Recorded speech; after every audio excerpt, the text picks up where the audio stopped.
말씀의 제목이 이렇습니다. 내 자신의 영적인 성장, 영적인 변화를 위해서 이렇게 되어 있습니다. 좀 고민을 했습니다. 어떤 말씀의 제목이 좋을까? 물론 내 옆에 있는 남편이 좀 성장하면 좋겠고, 또 아니면 내 자식이 성장하면 좋겠고, 또 아니면 내 옆에 있는 성도들이 성장하면 좋겠고, 다 좋겠지만 신앙 가운데에 어쩔 수 없이 우리가 신앙 가운데 한 사람을 바라보고 가야 되잖아요. 그게 누구예요? 나죠, 나. 내가 변하지 않고 내가 무엇인가 성장하지 않으면 사실은 아무런 의미가 없습니다. 성장하지 않고 변화하면 여러분 반드시 다른 사람을 지적하게 되고 다른 사람을 평가하게 되고 다른 사람을 보게 됩니다. 물론 우리가 다 함께 성장하고 변화하고 아름다운 교회가 더욱더 발전해야 되겠으나 그러기 위해서는 한 가지만 기억하셔야 됩니다. 누가 살아야 돼요? 내가 살아야 됩니다. 내가. 오늘 그런 맥락으로 여러분 오늘 말씀을 누구 김 집사님이 들어야 돼? 아니면 우리 박 집사님 없잖아요. 박 집사님이 들어야 돼가 아니라 내가 들어야 돼 라는 그 말씀의 포인트를 가지고 말씀을 보기를 바랍니다. 그런 글을 하나 봤어요. 제가 한번 따봤는데 한번 들어보십시오. 젊었을 때 나는 혁명가였고 그 당시 드린 나의 하나님께 드린 기도는 주여 제게 세상을 뒤엎을 힘을 주옵소서. 사실 안소니 멜로 박사의 글인데 내가 중년에 이르러 내 인생의 반이 덧없이 흘렀음을 깨달았을 때 주여 저와 만나는 모든 사람을 변화시킬 힘을 주소서 기도했고 지금은 저의 가족과 친구들 그리고 제가 우선 만족해야 되겠나라고 기도 내용을 바꾸었습니다. 이제 내가 늙고 여생을 헤아리기부터 나는 나의 우둔함을 눈치채게 되었다네. 지금은 내 기도가 주여 저에게 제 자신을 변화시킬 힘을 주소서라는 것입니다. 처음부터 내가 진작 이런 기도를 했더라면 내 인생을 허송하지는 않았을 것인데 아주 짧은 글이었는데 의미가 있고 마음속에 참 많은 생각을 하게 되는 글이에요. 저는 이 글을 이번 주 또 며칠간 계속해서 오늘 본문의 마태복음 21장의 말씀과 함께 번갈아 가면서 묵상하면서 보았습니다. 저는 이 글을 읽으면서 왜 점점 나이가 들면서 꿈이 줄어들고 또 오그라들고 자꾸 우리의 생각이 자꾸만 이렇게 작아져만 가는가. 젊은 시절에 가졌던 원대한 꿈, 젊은 시절에 가졌던 그런 꿈들은 다 사라지고 어느덧 나이가 들면 점점 줄어들죠. 몸도 줄어들고 근육도 줄어들고 생각도 줄어들고 또 꿈도 줄어들고 이제는 그 누구에게도 영향력을 줄 수 없을 초라한 인생으로 되어버린 것이 이제 늙은 이들의 모습인 것 같아요. 점점 우리도 그렇게 되어가지 않습니까? 그 이유가 딱 한 가지죠. 왜 그랬을까요? 나를 변화시키지 못해서입니다. 나를 변화시키지 못해서. 자꾸만 초라해져 가요. 자꾸만 무엇을 하는데 겁이 납니다. 자꾸만 꿈도 비전도 없고 자꾸만 내 모습이 작아져만 갑니다. 저는 서두에 소개드렸던 이 멜로 박사의 이 글을 보면서 나 자신이 바뀌지 않고서는 세상을 뒤집기는커녕 어느 누구도 변화시킬 수 없다. 오로지 이것이 젊었을 때의 이러한 생각과 젊었을 때에 조금이라도 내가 빨리 알았다면 얼마나 참 좋았을까. 여러분 생각을 한번 해보세요. 이제 40 훌쩍 넘고 우리 청년들 학생들은 좀 그렇지만 40 넘고 50이 넘고 60이 넘어가면 생각이 작아져요, 커져요? 작아지죠. 뭘 하나를 하려고 해도 겁이 나고 또한 자꾸 앞에 해왔던 것들에 대하여 정말 뿌듯하구나, 자랑스럽구나 라는 생각보다도 후회가 더 많이 남고 그랬으면 참 좋았을 텐데 라는 걸 참 많이 하잖아요. 그 모든 결정 가운데에 누가 있었어요? 누가 있었죠? 본인이 계셨습니다. 본인.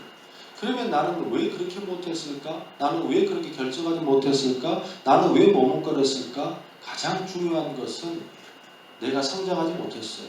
내가 변화하지 못했어요. 내가 무엇을 하지 못했다라는 거예요. 저는 이 글을 보고 또 오늘 본문의 말씀 마태복음 21장의 말씀을 보고 딱 떠오른 인물이 하나가 있었습니다. 그게 누구였습니까? 바로 어제 지난주까지 함께 살폈던 사도 바울입니다. 사도 바울. 사도 바울은 원대한 꿈이 있었습니다. 어떤 꿈이 있었죠?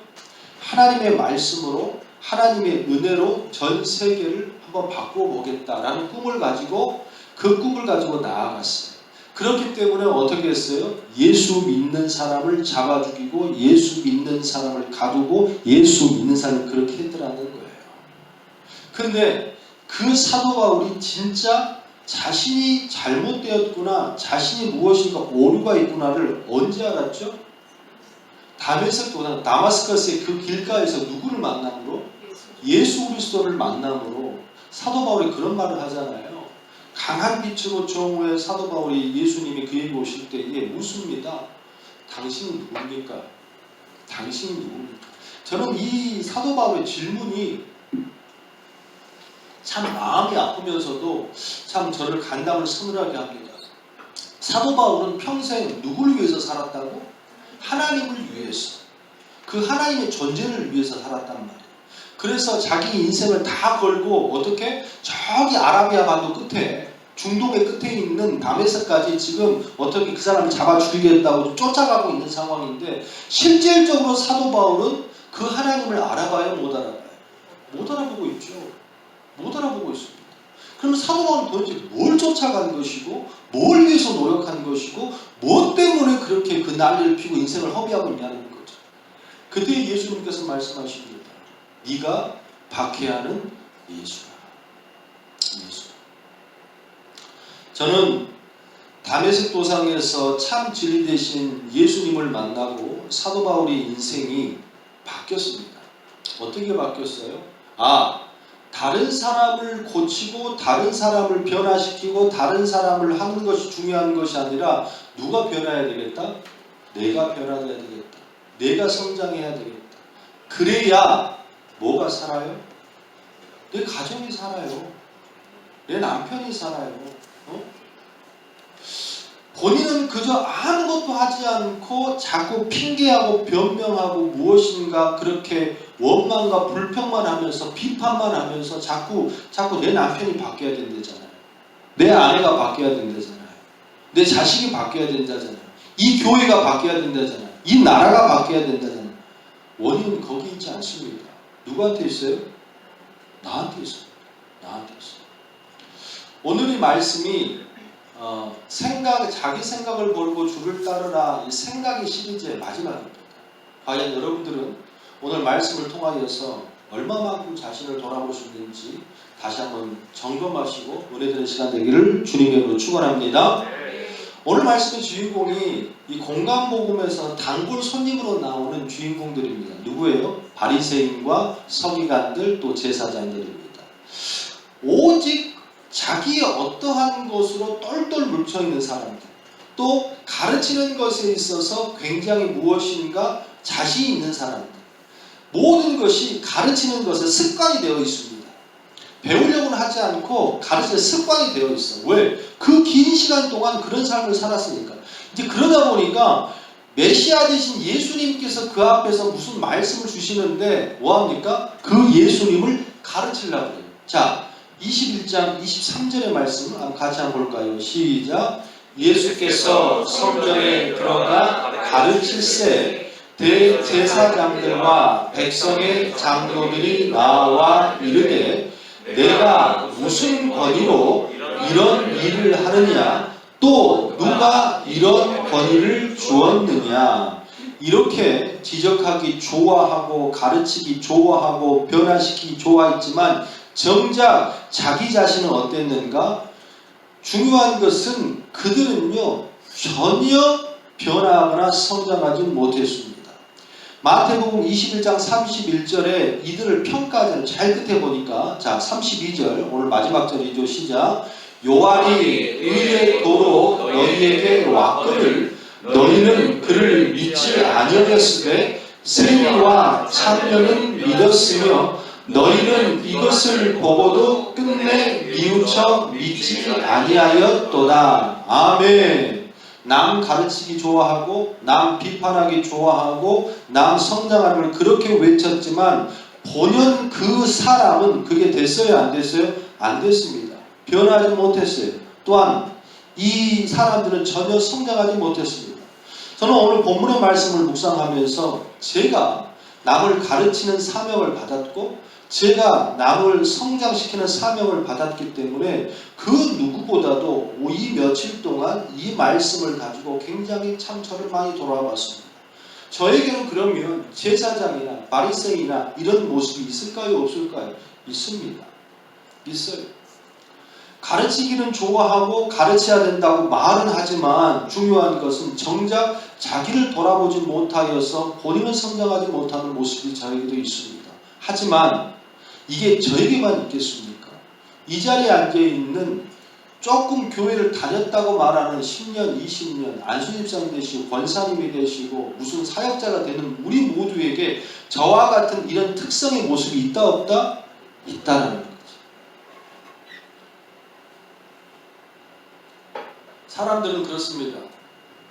정치가 어떻고 경제가 어떻고 교육이 어떻고 세상이 어떻고 교회가 어떻고 목사가 어떻고 내 남편이 어떻고 내 아내가 어떻고 집이 왜 이 모양이고 청소를 안 하고 왜 당신 이것밖에 못 벌고 모든 것을 다 어떻게 해요? 바꿔야 된다고 핏대를 세우지만 정작 그 자신은 잘 변하려고 하지 않아요. 성장하려고 하지 않아요. 매일 남에게만 그 핑계를 전가합니다. 저는 간절히 소원합니다. 서두에 그 노인처럼 또 오늘에 있는 바리새인과 서기관 제사장처럼 처음부터 우리의 마음속에 다른 이가 아니라 내가 변화되면 세상이 어떻게 될까라는 그 작은 전환의 생각이 우리에게 들어왔다면 할렐루야. 할렐루야. 인생이 훨씬 더 알차게 거라고 생각합니다. 할렐루야. 저는 오늘 본문의 말씀을 묵상하면서 내 가정을 살리고 또 내 배우자를 살리고 내 자녀를 살리고 또 내 인생에서 윤택하게 되기 위하여서 저는 오늘 바리새인들과 서기관과 제사장들을 좀 면밀히 살펴보길 원합니다. 왜 이들은 말씀을 가르치는 자고 말씀을 갖고 있고 또 성경 지식이 해박하고 또 모든 것을 갖고 있음에도 불구하고 변화하지 못했을까? 왜 변화하지 못했을까? 그런 맥락을 가지고 가만히 이 사람들을 면밀히 살피고 또 살피니까 두 가지의 문제가 나타나요. 두 가지의 문제. 이 사람들이 말씀을 갖고 있고 말씀의 해박한 지식을 갖고 신앙의 연륜과 경륜이 있고 무엇인가 하나님 안다고 하지만 변화하지 못한 두 가지의 특징, 오늘 그걸 함께 나누기를 원해요. 자, 자신을 변화하기 위하여서 내 생각이나 어떠한 걸 바꾸기 위하여서 우리가 반드시 지적해야 되고 기억해야 될 게 있습니다. 그게 뭐 첫 번째, 예수님의 주권, 예수님의 권위를 인정해야만 내가 뭐 할 수 있어요? 변화할 수 있습니다. 이게 말이 참 웃기죠. 왜 웃기냐면 바리새인들과 서기관들은 하나님을 아는 사람은 모르는 사람이에요. 안다는 표현이 부족합니다. 왜? 이 사람들은 저보다도 훨씬 더 말씀을 많이 알고 또 말씀을 가르치는 사람이에요. 그러면 성경에 나와 있는 메시아가 어떤 사람인지 알까 모를까? 안다는 거지. 그럼 누구도 알아야 돼. 예수님도 알아야 되는 법칙이 3단 법으로 정립이 되거든. 그런데 중요한 것은 이 사람들은 뭐냐면 예수님이 누군지를 알지를 못합니다. 또한 그리고 예수님의 권위, 하나님의 권위를 인정해 못 인정해? 인정하지 못합니다. 지금 대사장들과 서기관들과 장로들이 왜 변하지 못했냐면 하나님의 권위를 어떻게 인정하지 않아요. 23절 볼까요? 시작. 예수께서 성전에 들어가 가르칠세 대제사장들과 백성의 장로들이 나와 이르되 내가 무슨 권위로 이런 일을 하느냐 또 누가 이 권위를 주었느냐. 여러분 착각하면 안 돼요. 세상에서 가장 어리석은 사람들이 이런 질문을 하고 이런 질문에 답을 얻으려고 인생을 허비하는 사람이에요. 예수님의 권위가 어디서 났어요? 하나님이 주셨어요? 헷갈리면 안 돼. 예수님의 권위가 어디서 났냐고. 저는 여기에 왜 서 있죠? 여러분들이 인정해줬기면 서 있는 겁니까? 여러분이 인정해주면 내가 서 있는 게 아니에요. 저는 권위를 부여받은 사람이에요. 누구한테? 하나님한테. 누가 그래? 목사님 신학교 나왔으니까. 그거는 도구일 뿐이고 하나님께서 인정해서 나에게 목사란 또 이 자리에 이 시간에 여러분에게 말씀을 드릴 수 있는 권위를 뭐한 사람이 부여받은 사람이에요. 나는 이 권위예요. 그러니까 누가 주었기 때문에, 하나님이 주었기 때문에 지금 여기에 있는 거예요. 그런데 착각하면 안 될 게 뭐냐면 예수님은 권위를 부여받은 분이 아닙니다. 예수님은 그 자체가 곧 누구시고? 하나님이세요. 천지를 창조하시고 만물을 만드시고 모든 걸 작정하시고 또 창조하시고 섭리하시는 모든 것의 주인 되신 분이 누구예요? 그게 예수 그리스도예요. 그런데 중요한 것은 이들은 그걸 안다 모른다? 모른다는 거죠. 예수님께서 말씀해 주십니까? 안 해주십니까? 이들이 오늘 읽었잖아요. 바리새인과 서기관 제사장들이 당신 지금 뭔 권위로 지금 우리 가르치고 있어요? 그랬더니 예수님께서 너무 어이가 없으신 거예요. 말해줘 안 해줘? 안 해줘요. 너무 어이없어 말 안 해준다? 안 해줘요. 왜?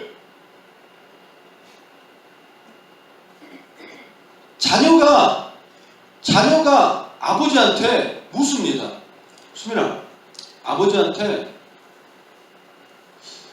당신이 우리 아버지가 맞습니까? 라고 질문하면 뒤에 있는 아버지가 이것이 뭐 이런 질문을 대도 않는 질문이에요. 지금 바리새인과 서기관들은 또 제사장들은 아주 말도 안 되는 질문을 하고 있어요. 예수님께서 말씀을 가르치고 무엇인가를 지적하고 있는데 그게 듣기가 좋았다는 거예요? 나빴다는 거예요? 듣기 안 좋았다는 거죠. 그러니까 뭐냐면 뭔데 나를 가르쳐 네가? 무슨 권위로 지금 말씀을 가르치고 있는데 여러분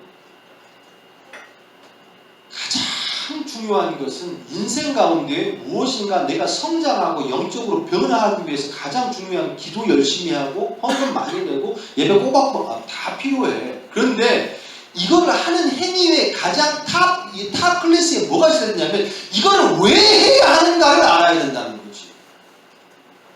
오늘 이 자리에 예배를 드리러 왔습니다. 왜? 주일이니까? 일요일이니까 예배 드리러 아니 그게 목적이 되어서는 안 된다는 거예요. 우리가 이 시간에 예배를 드리러 오는 것은 누구를 인정하기 때문에? 그렇죠. 하나님을 인정하기 때문에 그 하나님이 세상의 주관자시고 세상의 창조주시고 또한 그분이 우리에게 명령을 하셨기 때문에 할렐루야. 이게 주인의 목적이에요. 이게 다른 목적으로 바뀌면 안 된다는 거예요. 목사님이 이래저래 해서 교회 오라고 했으니까 아니면 교회 가서 교제해야 되니까 오늘 내가 특송해야 되니까 교회 오늘 내가 뭐 밥해야 돼 교회 이거는 주인의 목적이 아니에요. 이건 다른 목적인 거잖아. 가장 중요한 목적은 그 하나님이 주인을 섬기라고 하셨기 때문에 주인을 섬기는 거예요. 할렐루야. 그 모든 것에 가장 중요한 건 그분을 뭐 하는 거예요? 인정하는 거죠.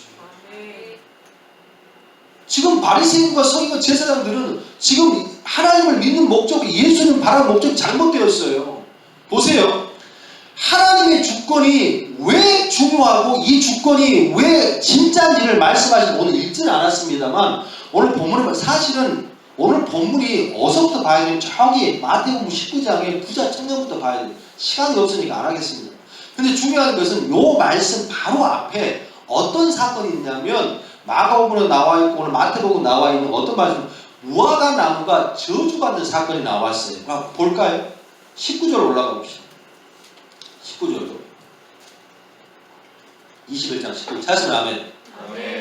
자 크게 시작. 길가에서 한 무화과 나무를 보시고 그리로 가사 잎사귀 밖에 아무것도 얻지 못하시고 나무에 이르시되 이제부터 영원토록 내게 열매를 맺지 못하리라 하시니 무화과 나무가 곧 마른지라. 뭐 에피소드가 그렇습니다. 예수님께서 정말 좋아하는 친구들이 있었어요. 그게 누구냐면 마르다, 마리아, 나사로. 그 사람들 어디에 살았어요? 베단이라는 동네에 살았어요. 베다니. 이 베다니가 거지들이 사는 곳, 또 아니면 아주 좀 안 좋은 동네입니다. 빈민촌이에요. 빈민촌. 거지가 사는 동네가 아니고 빈민촌. 그 빈민촌인데 거기에 그 남매가 살았어요. 그래서 거기를 들렸다가 아침에 나오시는데 시장하셨던가 봐요. 그래서 우리는 무화과 나무가 없는데 그 무화과 나무가 이 서민들의 열매, 뭐 거지들의 열매, 빈민들의 열매 그렇습니다. 누구나 다 따먹을 수 있을 만큼 무화과 나무가 굉장히 많았습니다. 그 당시에는. 있어야 되는데 없는 거예요. 그 무화과 나무가. 그래서 예수님께서 뭐 하셨다고? 그 나무를 뭐 했다고? 저주했다고. 일반적으로 그 무화과 나무가 이제 마르고 저주한 사건을 뭐 설교를 이렇게 합니다. 저도 몇 번 설교한 적이 있어요. 뭐냐면 지금 요 말씀 뒤로 이제 그 장로들이 나오고 서기관들이 나오고 제사장들이 나오니까 그 사람을 빗대서 열매 맺지 못하는 종교 지도자들을 예수님께서 그 무화과 나무를 비유해서 말씀하셨다. 뭘 무성하고? 나무가 입이 많으면 좋아요? 열매가 많으면 좋아요? 넘어가지. 입이 많아야 열매도 많지. 어떻게 열매만 있고 입이 하나도 없어. 그렇지. 우리의 생각엔 열매, 뭐 입 가지고 뭐 뜯어먹을 수는 없잖아. 열매가 많아야 되잖아. 열매가 많아. 그런데 겉으로 보기에는 입이 무성했단 말이지. 그럼 입이 무성하면 우리는 기대를 하잖아. 어떤 기대를 하죠? 아, 열매가 있겠구나 라는 기대를 하잖아요. 왜? 잘된 나무는 뭐부터 한다고? 이렇게 힘들고 어려운 걸 알다니. 떡잎만 봐도 잘된. 근데 떡잎만 있고 잎만 무성하고 열매가 하나도 없는 거예요. 이게 정상적인 비정상적인 거잖아요. 입이 많으면 당연히 열매도 있어야 된다는 거지. 뭐 그런 맥락으로 신앙의 형태는 있고 신앙의 모습은 있고 뭔가 있을 법한데 뭐가 없어? 따먹은 열매가 없어요. 그 나무 존재 가치가 없는 거예요. 그게 누구다? 뭐 종교 지도자들이다, 나 같은 목사다, 아니면 뭐 서기관, 이거를 비유해서 하는 말씀이에요. 그리고 또한 이 말씀을 뭐 제자들이 주는 권면의 말씀이다. 우리가 설교를 해. 그런데 더 중요한 게 뭐 이게 신학적인 해석의 설교라면 여기서 한 가지 알아야 될 게 있어요. 뭘 알아야 되냐면 그게 중요한 게 아니에요. 설교를 하려고 하니까, 말씀을 풀려고 하니까 그 말씀을 풀어서 우리가 그건 누구의 생각이죠? 예수님의 생각이에요? 나 같은 인간의 생각이에요? 오늘 말씀 좀 위험하죠. 근데 어쩔 수 없잖아요. 예수님께 말씀하셨습니까? 그 무화과 나무 열매 없는 것이 왜 열매 없는지 이야기하셨냐고. 안 했다는 얘기지. 근데 그걸 가지고 사람들은 뭐 제사장이다 누구다 하면서 얘기를 하는 거예요. 틀리진 않아. 맞는 건 맞. 근데 팩트는 그게 아니야. 팩트는 그게 아니냐고. 왜 그게 아니냐면 이 무화과 나무가 열매가 있고 없고 이 무화과 나무가 뭐 대제사장이고 서기관 이게 중요한 게 아니고 그 사건 속에서 가장 중요한 게 뭐냐면 예수님께서 말씀하시니까 그 나무가 뭐였더라? 죽었더라. 이게 팩트예요. 아셨습니까? 다른 것에 마음을 뺏기면 안 돼요. 예수님의 권위가 어디서 났냐고? 예수님의 권위가 뭐냐고? 여러분, 세상에 갑이 있고 을이 있잖아요.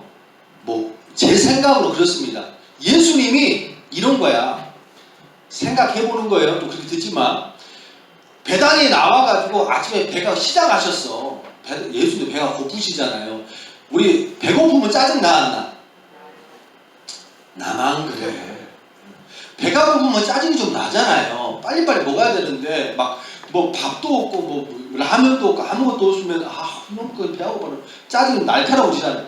그래서 예수님이 배단에 나와서 시장하신 거야. 제자 12을 데리고. 그래서 저기 나무가 있는 거야. 나무가 있어서 좀 열매 있겠네. 야 저거 먹고 가자. 가는데 아무것도 없어.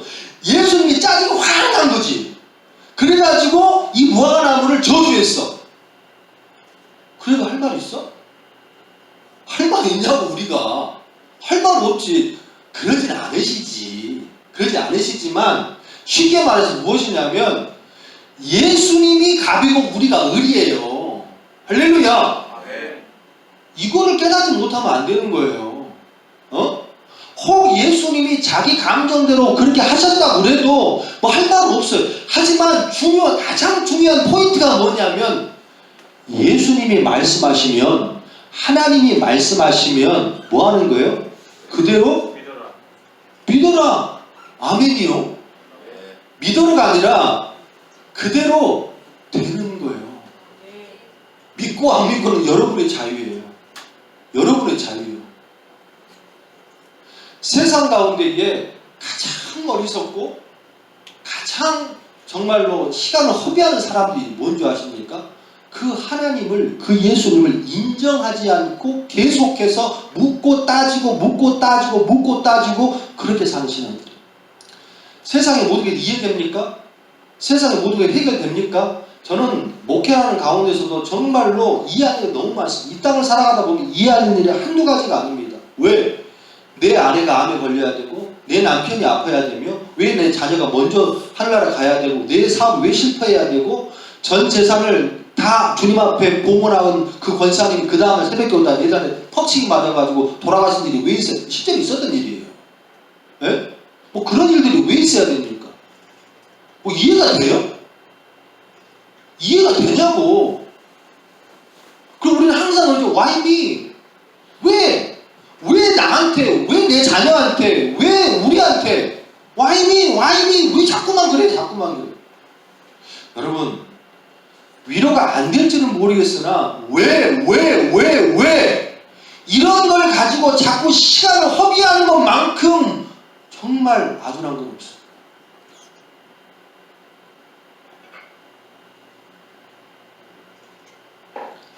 세상에는 이해 안 될 일이 참 많습니다. 또 여기는 황 목사가 그걸 여러분들에게 이해시켜 드릴 수 있는 지혜도 없습니다. 나는 성경에 나와 있는 이 말씀 하나, 무화과 나무를 왜 예수님 저주 있는지 이것조차도 잘 모릅니다. 그 누구만 아셔요? 주님만 아세요. 신앙의 가장 지혜는 승복하는 거예요. 할렐루야. 할렐루야. 그 승복을 하려면 어떻게 해야 됩니까? 그 분을 어떻게 해야 돼? 인정해야 돼. 그분하고 고집 피우지 마. 근데 한 가지는 분명하게 알아. 내 삶 가운데에 지금 이해하지 못하는 있을 수 없는 일들과 고난과 어려움이 왔어요. 하지만 이 고난에, 이 어려움에, 이 문제가 어떤 정체인지는 알 수 없으나 나는 압니다. 그 아버지께서 나를 뭐하지 않으신다는 것을 버리지 않는다는 것을. 하나님 한 번도 나를 실망시킨 적 없으시고 또 지나온 모든 세월들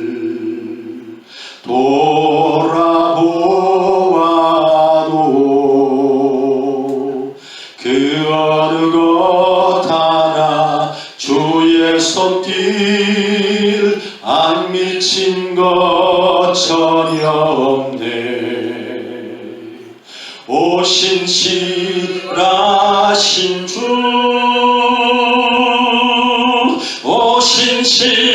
오신실하신 주, 내 너를 떠나지도 않으리라. 내 너를 버리지도 않으리라. 약속하셨던 주님, 그 약속을 지키사 이후로도 영원토록 날 지키시리라 확신하네. 할렐루야. 할렐루야. 아멘. 신앙이 어려워요. 근데 신앙이 아주 쉽습니다. 그 이유를 따져가고 그 이유의 답을 찾아서 내 머리와 내 생각과 내 지식과 내 이해의 폭으로 하나님의 일을 다 이해하려면 신앙은요 절대로 크지 못합니다. 여기에 어떤 성도가 신앙이 높고 어떤 성도가 신앙이 낮고, 여기는 황 목사가 더 신앙이 좋고 여기 앉은 성도는 신앙이 나쁘고 이런 거 없어요. 신앙은요 단 한 가지만 하면 되는 거예요. 뭐 하는 거예요? 그분을 인정. 그때부터 성장되는 거예요. 그 인정하면은 내 물질도 들어가 있어. 그 인정하면은 내 생명도 들어가 있어. 그 인정하면은 내 자녀도 들어가 있어. 그 인정하면은 내 삶도 들어가 있어. 수억만 년을 경영하시고 사신 그분께서 기껏 해봐야 70년, 80년. 우리는 그것도 못 살았어. 예수님이 기껏해 많이 믿어야 3, 40년. 왜 자꾸 내 생각을 가지고 뭔 권위로 내 인생에 간섭하십니까? 무슨 권위로 내 자녀에게 어려움을 주십니까? 뭐 때문에 나에게 가난을 주십니까? 그냥 받아. 할렐루야. 그리고 그분이 원하시는 하나씩 하나씩 맞춰가. 창세기 1장 1절이 태초에 하나님이 천지를 어떻게 창조하시는가. 성경의 맨 처음 시작에 설득이나 이해 적으로 되지 않습니다. 왜 창조했는지, 무슨 목적인지, 어떻게 창조했는지, 뭐가 좋은지, 그걸 창조하기 위해 어떤 생각을 했는지 아무것도 기록되어 있지 않아. 성경의 시작은 내가 창조했다 로 시작되는 거예요. 물론 우리가 그걸 신학적으로 작정이니 창조니 섭리니 그러면서 알지만, 중요한 것은 하나님께서는 만들었어. 누구를 위해서? 너를 위해서. 너를 위해서. 그러면 너는 그냥 내가 준 것을 받아들이고 인정하면서 누리면 돼. 할렐루야. 한 치 앞도 못 보는 우리가 그분을 조율하고 따져야 된다는 것은 참 비극입니다. 제가 강아지 한 마리를 키웁니다. 그런데 이제 요즘은 비가 오고 눈이 오고 막 이래서 산책을 못 나가잖아요. 그러면 제가 우리 교회에서 키우는 몽실이를 다 앞에 놓고, 몽실아 이제 이렇게 뚝방길을 지나가지고 저기 다리 2개를 건너서 잠깐 물을 잠깐 마시고 거기서 너랑 대화를 좀 할 거야. 그리고 난 돌아가지고 올 거야. 그 동안 내 산도 있고 건물 절대 짓지 마. 그러면서 그 냄새를 잘 맡고 그러면서 좀 느끼고 와. 설명을 막 해줍니다. 우리 몽실이한테. 그러면 그것이 알아요? 그것이 아냐고. 이렇게 뭐 말을 하잖아요. 그러면 그 몽실 이런 표정을 짓습니다.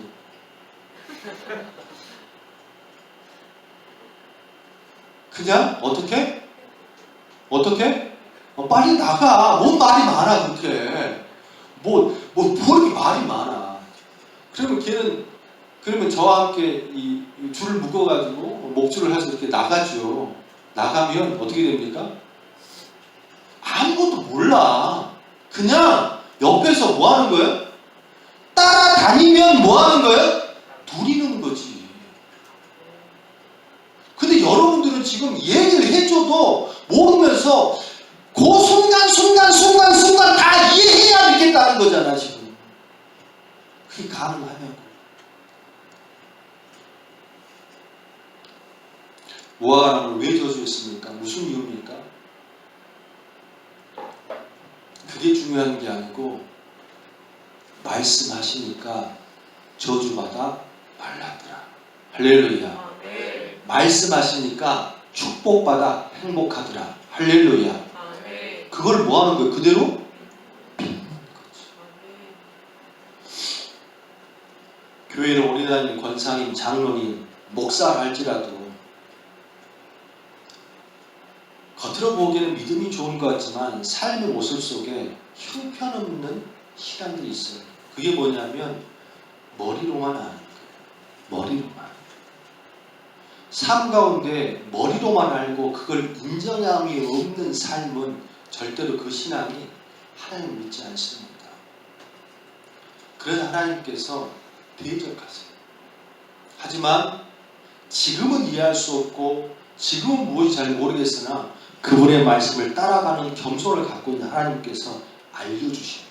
찾아볼까? 베드로전서 5장 382페이지.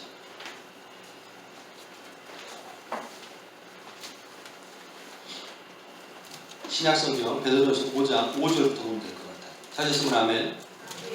크게.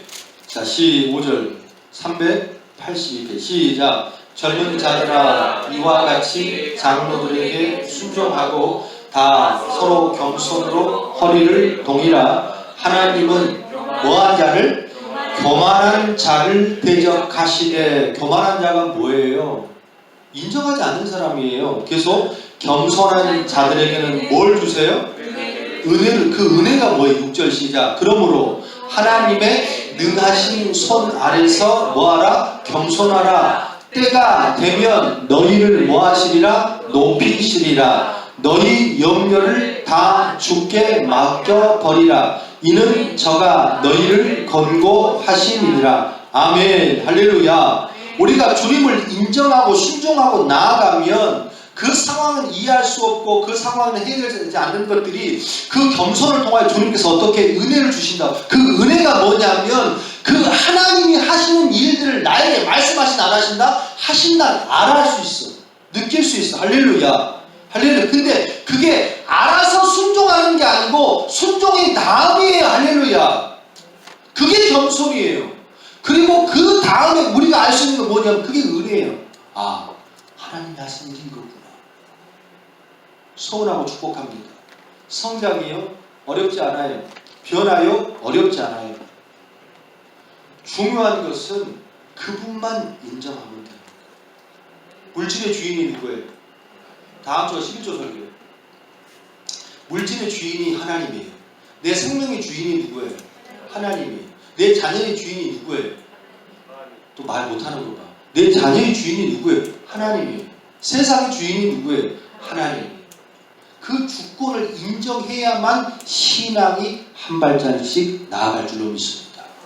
아름다운 교회에 여러분들의 그런 믿음이 있길 주님의 이름으로 축원합니다. 두 번째, 내가 변화하고 성장하기 위하여서 반드시 있어야 될 것. 또한 바리새인과 서기관 제사장들이 없었던 것 뭐냐면 자기의 생각의 경직을 풀어야 돼.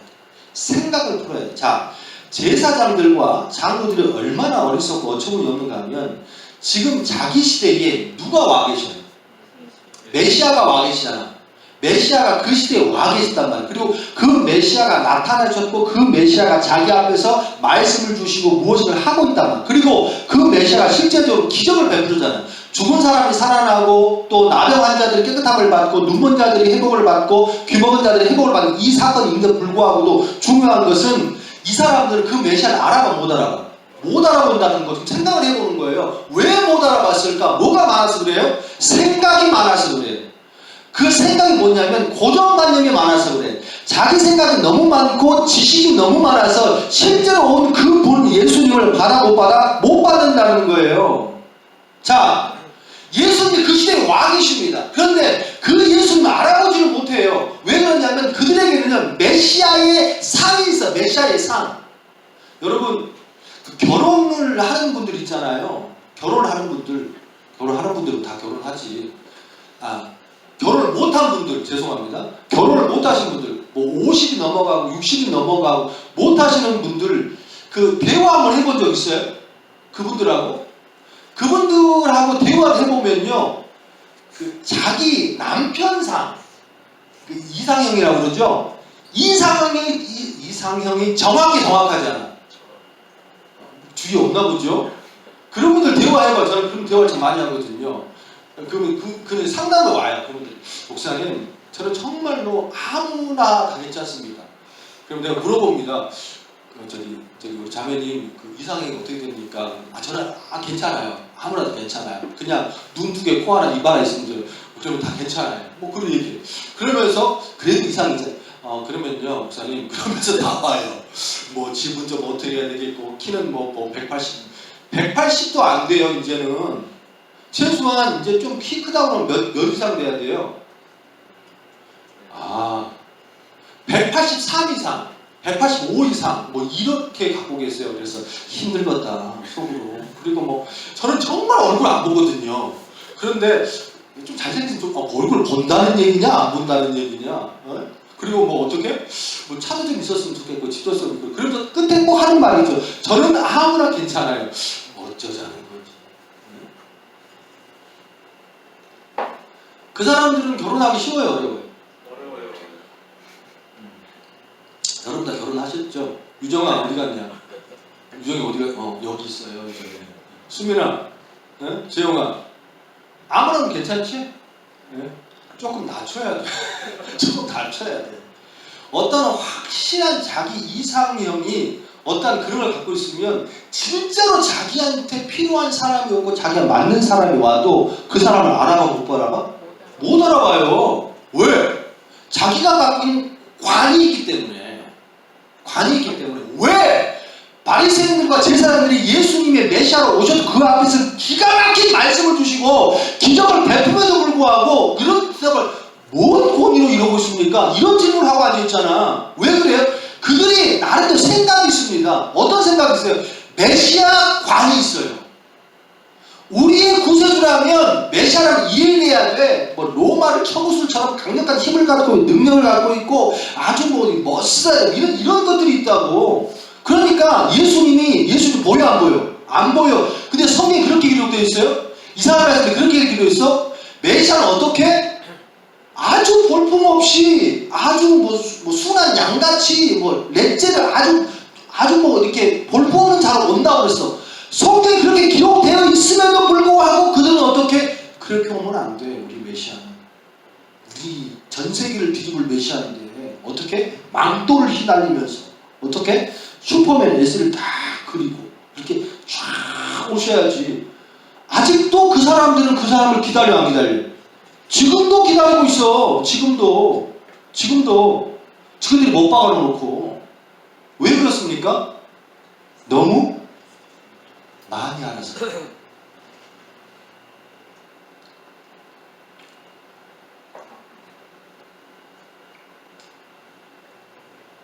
우리가 정말로 주의해야 될 게 있어요. 신앙생활이 오래되면 오래될수록 뭐가 생겨요? 틀이 생겨요. 프레임이 생겨요. 프레임. 여러분, 프레임이 생기면 참 좋습니다. 하지만 그 프레임이 주님께서 만들어주신 말씀의 프레임인가 아니면 자기의 시간에서 만들어진 프레임인가 분명히 봐야 돼요. 자기 시간 속에서 만들어진 프레임이고 틀이라면 반드시 그 사람은 그 프레임에 들어간 것만 인정합니다.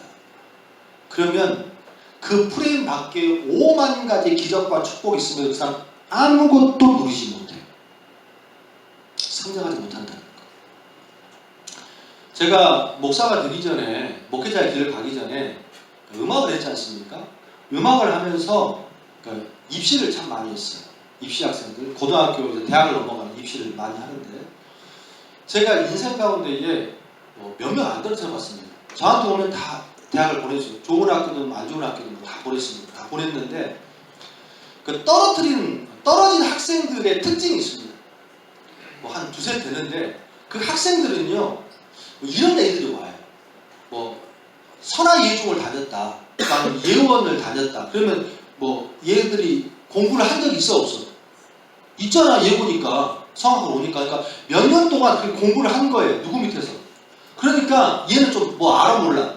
아는 거예요. 또 누구누구 선생님 밑에서 한 레슨 한 2년 3년 받았어요. 그리고 나한테 왔어요.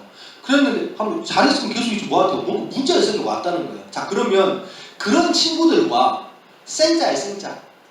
그냥 음악이 좋아가지고 이제 고1 때 왔어. 고3 가려고. 그러면 이거 아무것도 몰라.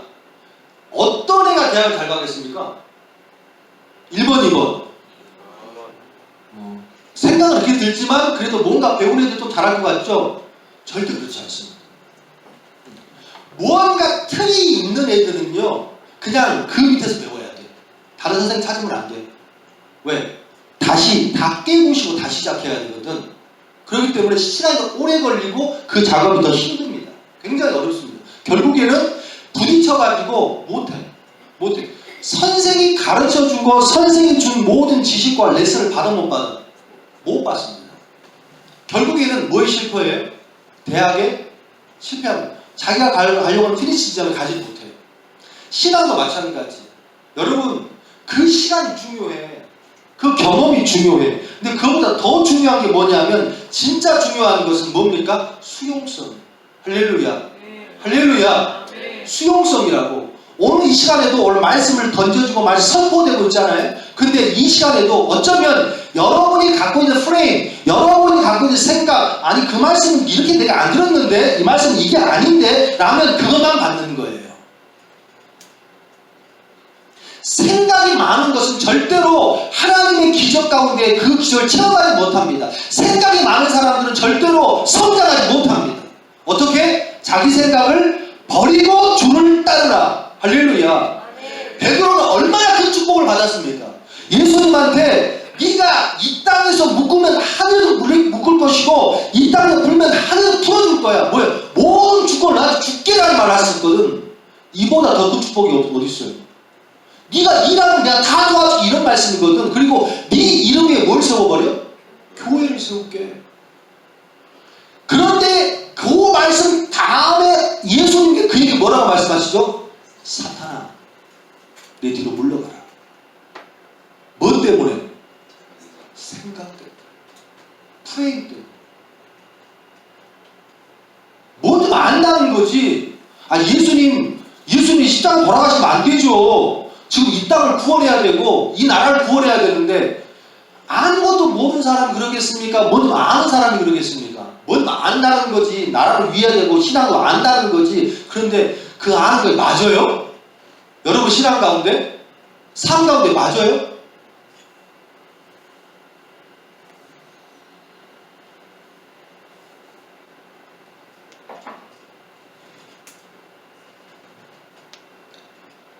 신앙 가운데 무엇인가를 먹을 수 있고 받을 수 있다는 것은 큰 축복입니다. 할렐루야. 예수님의 12제자가 아주 쓸모가 없었습니다. 그런데 예수님은 왜 12제자를 뽑았을까? 반주 주세요. 왜 12제자를 뽑았을까? 라는 생각에 이 12제자의 아주 큰 특징 하나가 있어요. 그게 뭐냐면 수용성입니다. 무식해요. 무식해요. 아는 것도 별로 없습니다. 그런데 중요한 것은요, 주면 받습니다. 알든 모르든. 또 실수해. 괜찮아. 실수해. 괜찮다고. 차라리 실수한 게 낫지 하나님 앞에 고집 부리고 생각 피워서 대적하는 게 더 안 좋아요. 근데 유일하게 예수님이 12제자 중에 한 사람이 실패했잖아요. 그 누구죠? 유다죠. 유다. 가룟 유다. 왜 그래요? 너무 똑똑해서 그래. 너무 생각이 많아서 그래.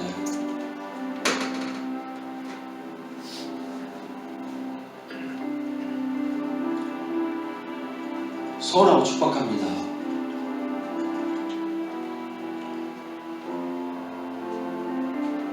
인생 가운데 있어서 가장 중요한 것은 내 생각이 아니고 하나님의 생각을 따라 사는 것. 믿으시면 안 돼요.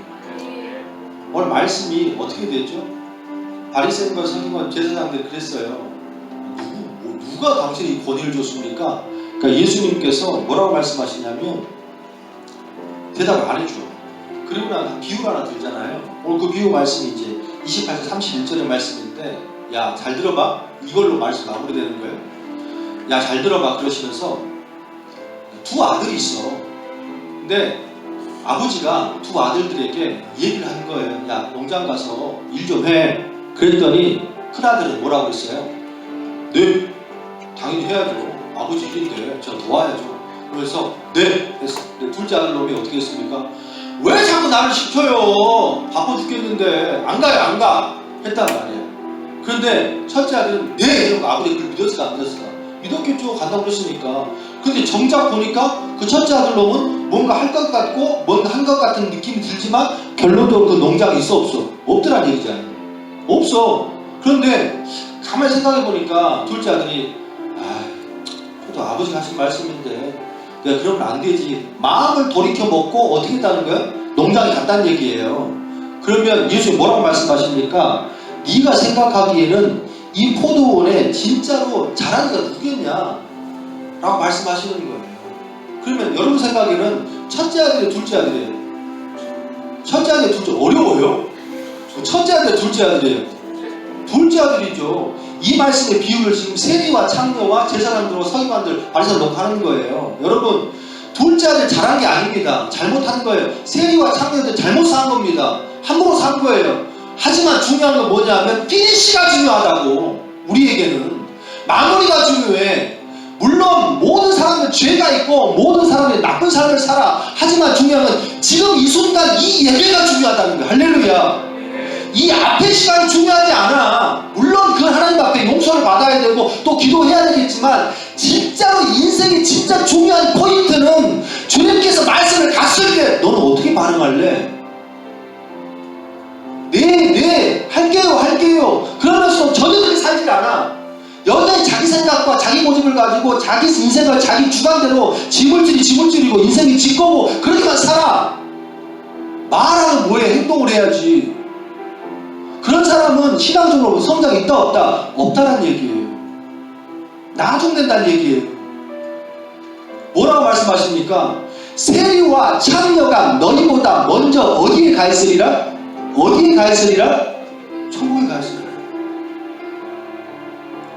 근데 중요한 진짜 마음이 아프고 힘든 건 뭐냐면 이 말씀을 예수님께서 번역하게 해주셨는데 중요한 건 이들은 그러면 자기들이 잘못되는 걸 알았을까 몰랐을까?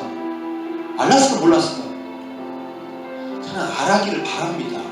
또 이 순간에 여러분이 이게 은혜로 알기를 바랍니다. 할렐루야. 아, 내가 제사장들과 서기관과 같은 내 생각과 내 뜻과 내 고집과 내 경험으로 신앙생활을 했구나. 알기를 바랍니다. 근데 그거 내가 못해주잖아. 뭐 해야 된다고? 그분을 인정해야 한다니까? 무언가 버려야 그 자리에 뭔가 들어올 거 아니에요.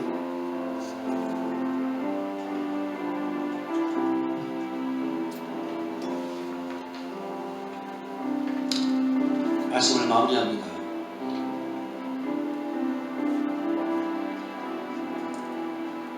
우리 인생 가운데에 가장 중요한 것은 지금 이 순간. 지금 이 순간에 다른 사람 볼 필요 없습니다. 내 남편, 내 아내, 그 사람 손잡고 천국 못 가. 천국은 나 혼자 가는 거예요. 물론 권면하고 그 사람이 변하기를 바라고 이 땅 가운데 무언가 달라지길 바라지만 그 사람이 정말 안 변한다면 내가 변하면 그 사람을 버티고 인내할 힘이 나에게 있는 줄을 믿습니다. 할렐루야. 이 시간이 기회예요. 말씀을 마무리하는데 재밌는 글이 있더라고요. 변화가 곧 기회다. CHANG, CHANC 한 글자. 그렇더라고 저는. 변화가 기회. 변화되잖아요. 마음을 바꿔먹잖아요. 그렇게 살잖아요. 그러면 하나님이 마련하신 여러분의 삶 가운데 기회가 올 줄로 믿습니다. 이번 한 주간 힘있게 그분을 붙잡고 그분을 위해서 한번 인정하고 내 거 버리면서 살아가는 아름다운 모든 권속들 또 이 말씀을 듣는 모든 성도 되기를 주님의 이름으로 축원합니다.